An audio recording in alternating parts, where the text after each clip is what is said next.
It's time for DJ Rocky's Secret Files.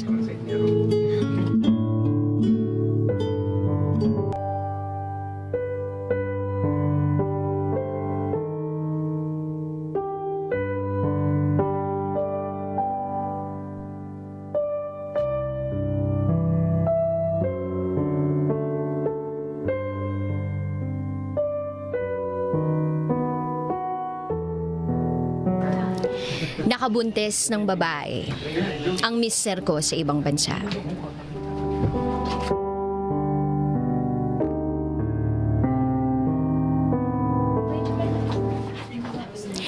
Itago niyo na lang ako sa pangalang Bell. May asawa at isang anak.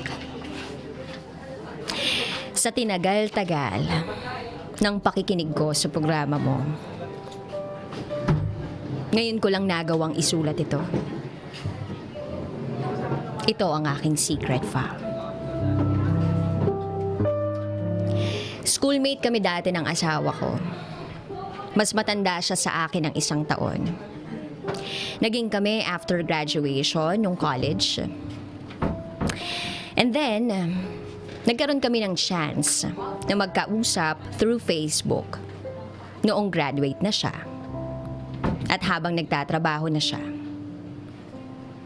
Sa mga pagkakataong yun, ako ay graduating pa lang. We became friends and eventually became lovers. Aaminin ko, playgirl ako dati. He was my 4th boyfriend. At halos lahat na naging ex ko, masasabi kong fling lang yun.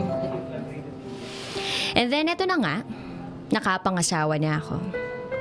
At siya yun. I knew he was the one. I love him too deeply. To the extent na, nag-decide kami na mag-live-in na.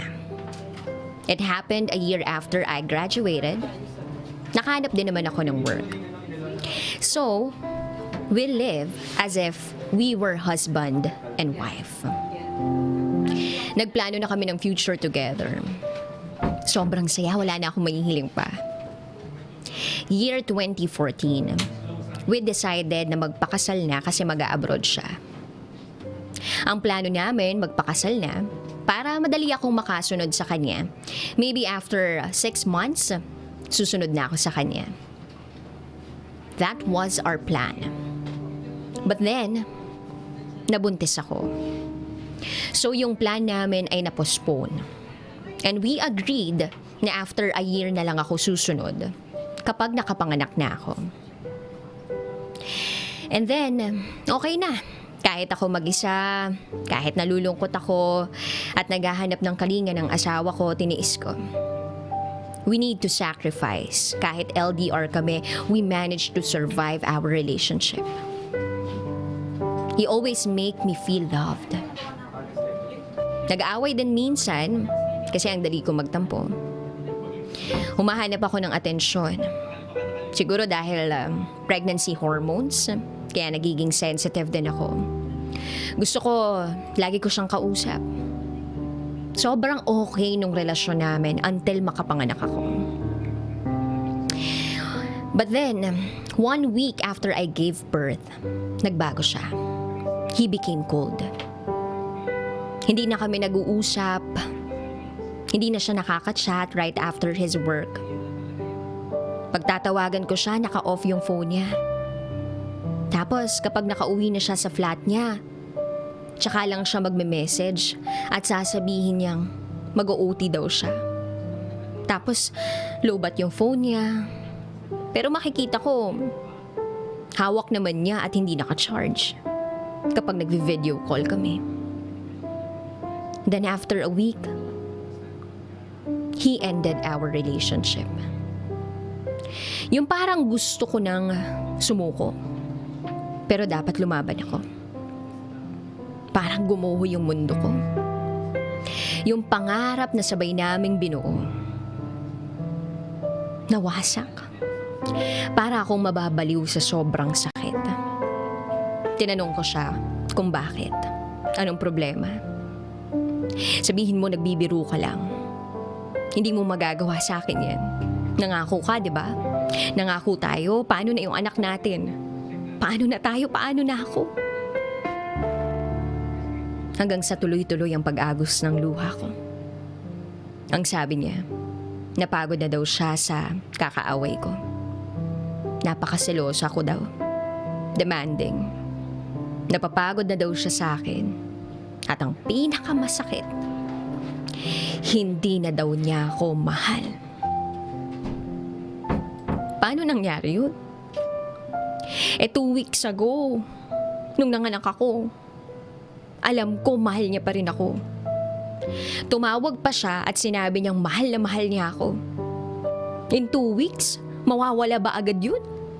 Ipinaglaban ko yun. Sabi ko, pregnancy hormones yun. Magbabago ako. Hindi ko na siya aawayin, bibigyan ko na siya ng time sa sarili niya, basta wag niya lang kaming iwan ng anak ko.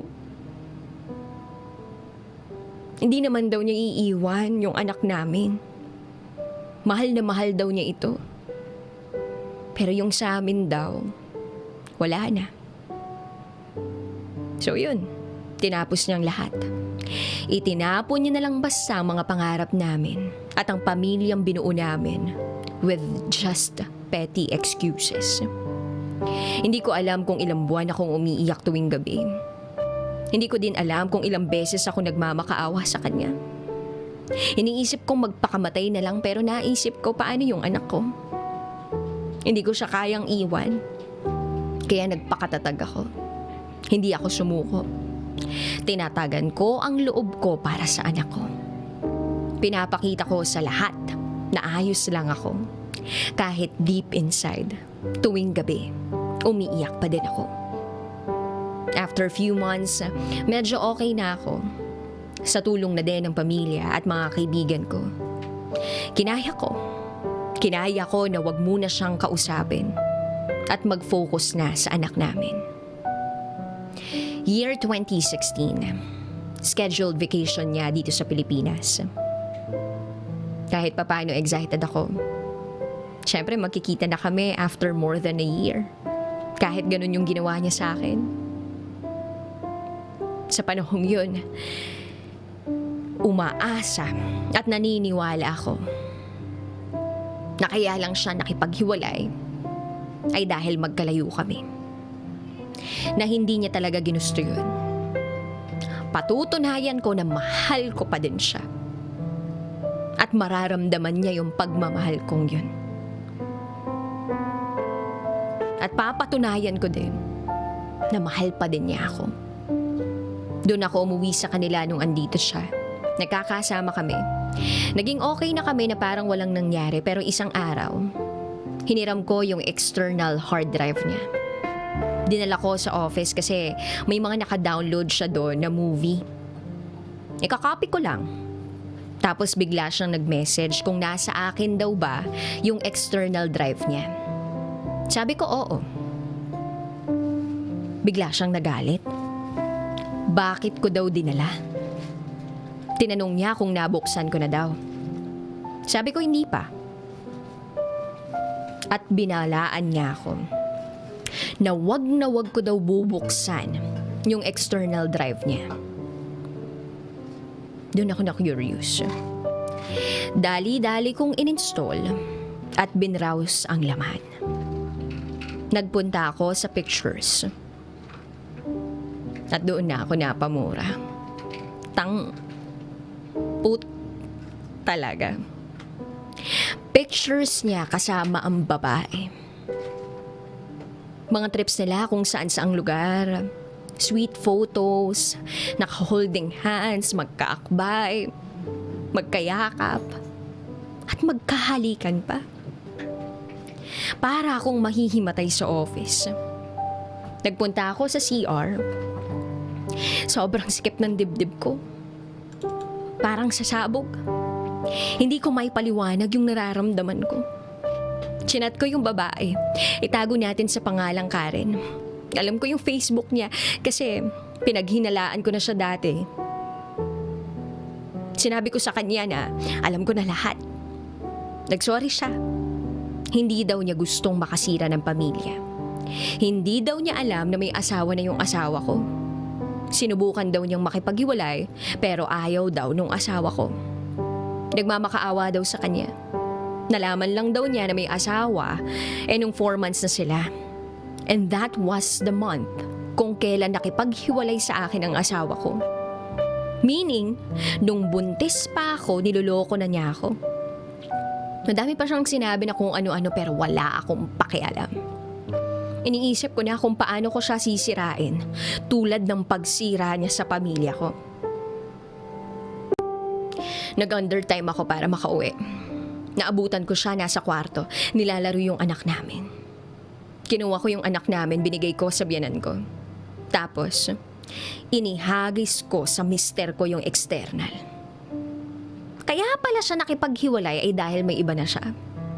Hindi pala totoo na dahil sa akin, dahil sa pang-aaway ko at napagod na siya sa kakaintindi sa akin. Noon sinisisi ko yung sarili ko. Akala ko, ako ang may problema. Ako ang nagkulang. Yun pala, hindi lang siya nakontento. Pumasok sa isip ko noon na baka nga may iba na siya. Kaya bigla siyang nagkaganon. Pero sa tuwing naiisip ko yun, kinokontra ng puso ko. Kasi paano mangyayari yun? Hindi ko naman naramdaman na nagbago siya. Na nagbago lang siya, nakipaghiwalay siya sa akin noon, pero hindi ko naramdaman na may iba. Pinatawas ko pa nga siya eh. Sabi ng albularyo, may babae nga daw. Pero hindi pa rin ako naniwala. Kahit nagkaroon na ako ng hint. Kasi yung babaeng yun finalo ko sa IG once. Tapos sinanong ko sa asawa ko. Hindi daw niya kilala yun. Kaya sabi ko imposible. Pero eto nasa harap ko na ang ebidensya. Sobrang galit na galit ako. Sobra yung iyak ko. Nang nakakaiyak pa, pinapili ko siya. Pag umalis siya at pinili niya yung babaeng yun, hindi na niya makikita yung anak namin. And you know what he did? Dali-dali siyang nag-empake ng mga gamit sa maleta niya at handa nang umalis. Kung hindi lang pinigilan ng mother niya at sinabing pag-usapan muna, dire-diretso siya. Natulala ako nun. Ganon niya kamahal yung babaeng yun at handa niyang iwan yung anak niya. Sobrang sakit. Kulang pa yata yung salitang sakit para ma-describe tong nararamdaman ko. Pero may masasakit pa pala nung sinabi niya ng harapan sa mga magulang niya na hindi na daw niya ako mahal. Hindi ko na nga yan mahal. Those were his exact words. Yan, pertaining to me na para bang isang taong hindi naging bahagi ng buhay niya. Umalis na ako. Nagpunta ako ng simbahan. Doon ko iniyak ang lahat. Lahat ng sakit na nararamdaman ko. Hanggang sa matuyo yung luha ko, andun lang ako. Gusto ko silang kasuhan, total may ebidensya ako. Pero hindi ko ginawa kasi ayaw ko ng gulo. Gusto ko ding ipahiya yung babae, pero hindi ko rin ginawa kasi hindi ako ganong klaseng tao. Pagkatapos nun sa kanila, dun pa rin ako sa bahay nila umuwi. Tanga eh. Walang pride sa sarili. At ang mas nakakatanga pa doon, tinanggap ko yung setup namin. Na alam ko na meron siyang babae. Hindi ko sila papakialaman. At tatanggapin ko na lang na maging magkaibigan na lang kami alang-alang sa anak namin. Tapos may nangyari sa amin isang beses. Tanga, diba? Pero pagkatapos niyang makaraos, sabay dampot ang cellphone at sinachat na niya yung babae niya. Yung parang ako yung naging kabit, naging parausan. Nagpunta ako sa banyo at nagiiyak na naman ako. Ang baba ng tingin ko sa sarili ko. Ako yung asawa, pero kung ituring ako, para akong kabit. Lumipas ang mga araw na ganun. Ganun yung takbo ng buhay namin. Hanggang sa nakabalik na siya sa ibang bansa. At sa piling ng babae niya. Naisip ko noon wala na talagang pag-asa. Ako na lang pala talaga yung natitirang kumakapit pa. Several months after he left, may nakilala akong lalaki. Alam niya na may asawa ako. Alam niya rin na may anak ako. Ganon din naman siya, may asawa at anak. Pero separated na sila nung asawa niya. Nagchat-chat kami sa isa't isa. Sabi niya, crush daw niya ako nung college. Sa pagkakataong yun, para akong naging isang teenager na kinikilig. Ewan ko, na-miss ko yung feeling na gano'n, yung may nag-aalaga at nagpaparamdam kung gaano ka ka-special. Sabi niya manliligaw siya sa akin. Sinagot ko din. Total, hiwalay na naman kami ng asawa ko. At yung asawa ko naman yung unang nagloko. So, eto na. Hanggang sa isang araw may nag-chat sa akin. At ang sabi, tigilan ko na daw yung asawa niya. Nagulat ako, sinong asawa? At nagulat na lang ako nung sinend niya yung pictures niya kasama yung boyfriend ko. Napamura na naman ako. Naloko na naman ba ako? Kinonfront ko yung boyfriend ko. Tinanggi niya lahat. Ex daw niya yung babae. At hindi nito matanggap na ayaw na sa kanya. Ako namang si tanga naniwala. Nagpatuloy pa rin yung relasyon namin. Hanggang sa biglang nag-chat ang asawa ko. Galit na galit. Maghahanap na nga lang daw ako ng lalaki, yung may asawa pa. Hindi na daw ako nahiya. Wala na daw papatol sa akin na binata kasi may anak na ako. Ang kapal daw ng mukha ko kasi imbes na yung anak namin yung inaasikaso ko, nakuha ko pa daw lumande. Napakadami niya pang sinabi na masasakit na salita na parang napakalaki ng kasalanan ko.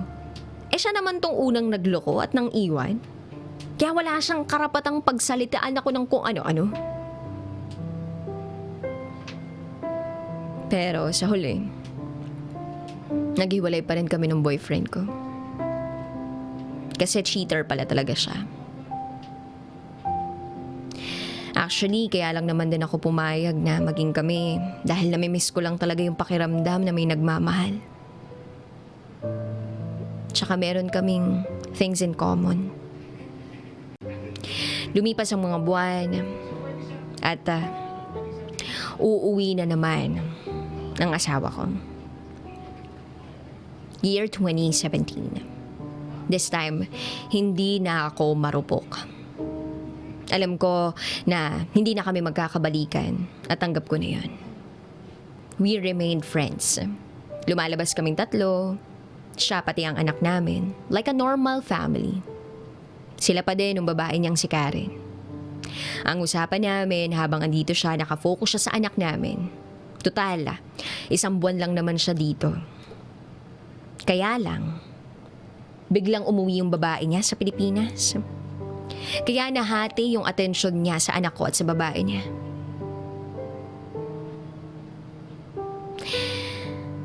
Lumipas ulit ang ilang buwan.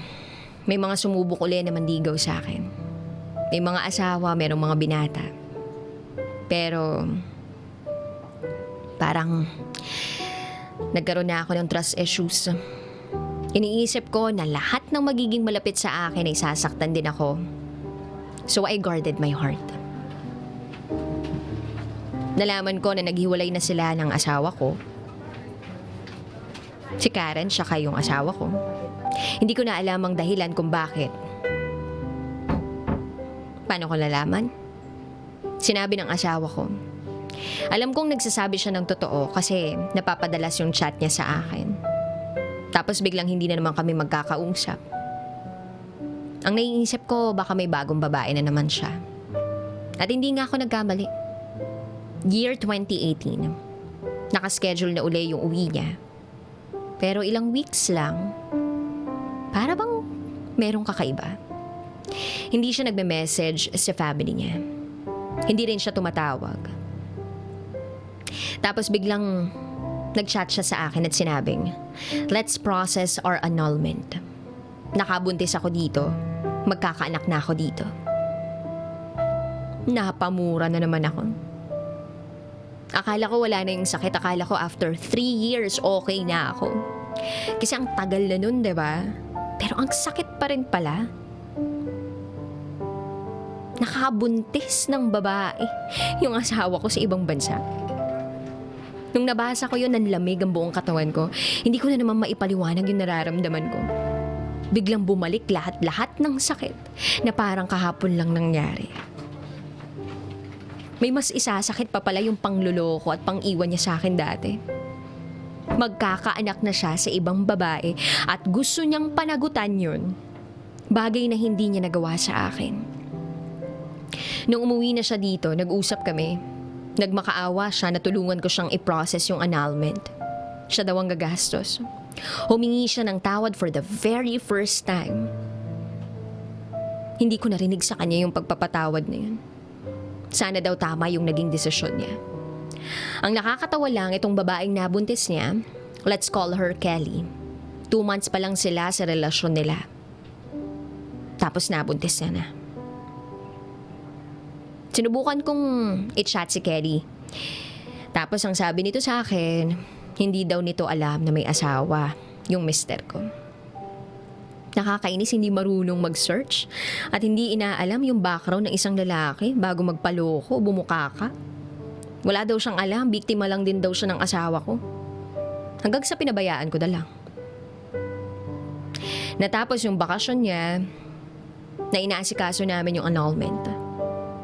Sabi ko sa sarili ko, baka naman panahon na para pagbigyan ko naman yung sarili ko na maging masaya. Siguro, hindi na to para sa akin. Sabi ko kay Lord, kapag may dumating ng isang tao, natatanggapin na to ako at mamahalin ako sa kabila ng sitwasyon ko, this time, pagbibigyan ko na ang puso ko. Hanggang sa willing na sana ako na entertainin ng lalaking to. Kaya lang, para bang mababa na yung pagtingin ko sa sarili ko. Pakiramdam ko hindi na ako karapat-dapat. So I rejected him. Ibinibigay na ni Lord, no? Dumating na yung lalaking tatanggapin ako, mamahalin ako ng totoo, at hindi ako lolokohin. Pero pinalampas ko pa. Year 2019, akala ko tapos na yung pagdurusa ko. Akala ko wala nang masasakit pa sa naranasan ko dati. Pero nalaman namin bigla na yung asawa ko ay nakakulong sa ibang bansa. Ang kaso? Adultery. Grabe ang pasakit na naranasan ko. Nagmahal lang naman ako, pero kailangan ko bang masaktan ng paulit-ulit? Kabayaran ba to sa lahat ng kasalanan ko noon? Parang sobra naman. Ang nangyari daw ay nakipagrelasyon siya doon sa may asawa, kaya pinakulong siya nung asawa nung babae. At take note, ibang babae to doon sa nabuntis niya. Hiniwalayan na pala siya nung babaeng si Kelly. At ang ipinalit dito ay yung Dayan. Etong Dayan na to may asawa. At ayun, pinakulong silang dalawa. Hindi ko na alam. Halo-halo yung nararamdaman ko. Galit, sakit, awa. Alam ko karma niya to sa lahat ng ginawa niya. Gusto kong sabihin na he deserves it. Pero sa puso ko, alam ko na mahal ko pa siya. At ayoko siyang nahihirapan.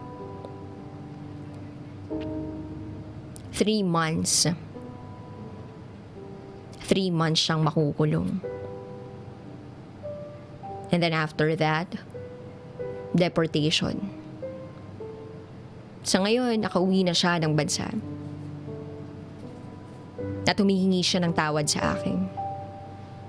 Humihingi rin siya ng chance para buuin ang nasira naming pamilya.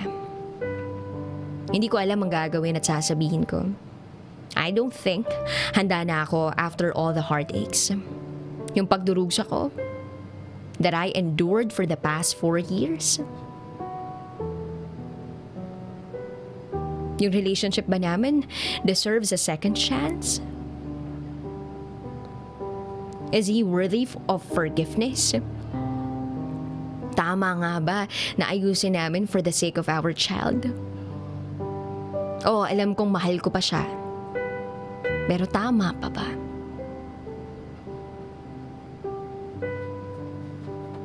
Ako si Belle, at ito ang aking secret file.